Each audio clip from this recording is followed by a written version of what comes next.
Assalamualaikum warahmatullahi wabarakatuh.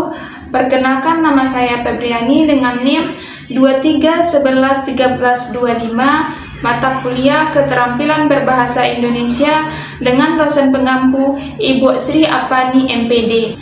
Baiklah, di sini saya akan menjelaskan materi tentang keterampilan membaca. Yang pertama yaitu hakikat membaca. Membaca adalah proses interaksi antara pembaca dengan teks yang bertujuan untuk memahami makna yang terkandung dalam teks tersebut. Membaca melibatkan pengenalan huruf, kata, kalimat, dan pemahaman isi bacaan. Secara sederhana, membaca dapat dipahami sebagai aktivitas memahami simbol-simbol tulisan untuk memperoleh informasi atau pengetahuan. Materi yang kedua yaitu tujuan membaca, yaitu untuk memperoleh informasi, meningkatkan pengetahuan, mengembangkan wawasan dan keterampilan berpikir kritis, menikmati karya sastra atau hiburan, dan untuk menyelesaikan tugas atau memecahkan masalah tertentu. Materi yang ketiga yaitu manfaat membaca. Yang pertama, meningkatkan kosakata dan kemampuan bahasa. Yang kedua, memperluas wawasan dan pengetahuan. Yang ketiga, mengasah kemampuan berpikir kritis dan analitis. Yang keempat, meningkatkan konsentrasi dan fokus. Dan yang terakhir yaitu memberikan hiburan dan relaksasi. Materi yang keempat yaitu aspek-aspek membaca. Yang pertama ada aspek fisik, kemampuan penglihatan dalam mengenali huruf, kata, dan teks. Yang kedua ada aspek kognitif, proses mental untuk memahami dan menginterpretasikan isi bacaan. Yang ketiga aspek afektif, yaitu minat, motivasi, dan sikap positif terhadap pembaca. Yang keempat yaitu aspek sosial, yaitu pengaruh lingkungan dalam mendukung kebiasaan membaca. Materi yang kelima yaitu tahap-tahap atau proses membaca. Yang pertama ada prabaca, yaitu memulai dengan menyiapkan pikiran, mengaktifkan pengetahuan awal, dan menentukan tujuan membaca. Yang kedua, selama membaca, yaitu memahami teks melalui teknik membaca yang sesuai, seperti teknik membaca skimming dan teknik membaca scanning. Yang ketiga ada pasca membaca, yaitu mengevaluasi isi bacaan, menyimpulkan dan menghubungkan informasi dengan konteks lain.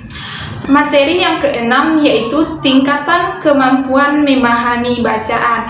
Yang pertama ada pemahaman literal, yaitu memahami informasi secara eksplisit dari teks. Yang kedua pemahaman inferensial, yaitu menarik kesimpulan berdasarkan informasi tersirat. Yang ketiga pemahaman kritis, yaitu mengevaluasi isi bacaan berdasarkan logika dan relevansi.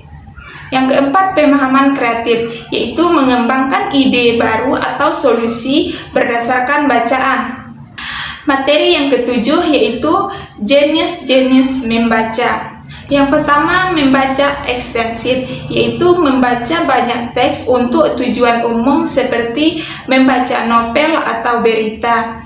Yang kedua membaca intensif, yaitu membaca dengan cermat untuk memahami detail dan makna spesifik seperti membaca artikel ilmiah. Yang ketiga membaca cepat, yaitu membaca untuk menemukan informasi tertentu dalam waktu singkat.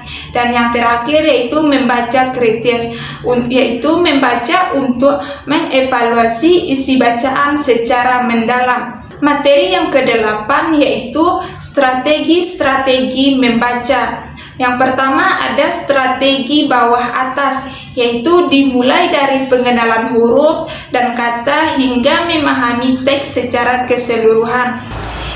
Yang kedua strategi atas bawah, dimulai dari pengaktifan pengetahuan awal untuk memahami teks. Yang ketiga strategi campuran, yaitu menggabungkan pendekatan bawah atas dan atas bawah. Yang keempat, strategi interaktif, yaitu melibatkan dialog antara pembaca dan teks. Yang kelima, strategi KWL, yaitu membantu pembaca untuk menentukan apa yang mereka ketahui, apa yang ingin diketahui, dan apa yang telah dipelajari. Yang keenam, strategi DRA, yaitu untuk membimbing pembaca dalam memahami teks melalui aktivitas terarah. Yang ketujuh, strategi PASER, yaitu meningkatkan kecepatan membaca melalui teknik penggerakan mata. Yang kedelapan yaitu strategi PQ4R, yaitu membantu memahami dan mengingat bacaan dengan tahapan sistematis. Materi yang kesembilan yaitu teknik membaca skimming dan scanning.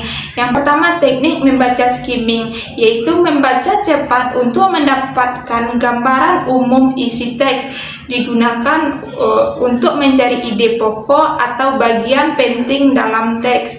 Yang kedua yaitu teknik membaca scanning, yaitu membaca cepat untuk menemukan informasi spesifik seperti angka, nama, atau istilah tertentu.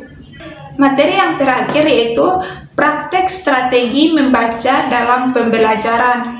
Dalam pembelajaran, strategi membaca dapat diterapkan melalui kegiatan seperti contohnya yaitu diskusi kelompok untuk membahas isi bacaan, memberikan latihan membaca dengan berbagai teknik seperti teknik skimming dan teknik scanning. Yang ketiga, menggunakan strategi KWL untuk mengaktifkan pengetahuan awal siswa. Selanjutnya yaitu melatih siswa membaca dengan strategi PQ4R untuk meningkatkan pemahaman. Dan yang terakhir yaitu menggunakan teks interaktif untuk melibatkan siswa secara aktif dalam proses membaca. Sekianlah materi yang dapat saya sampaikan. Saya akhiri, wabillahi taufik wal hidayah. Assalamualaikum warahmatullahi wabarakatuh.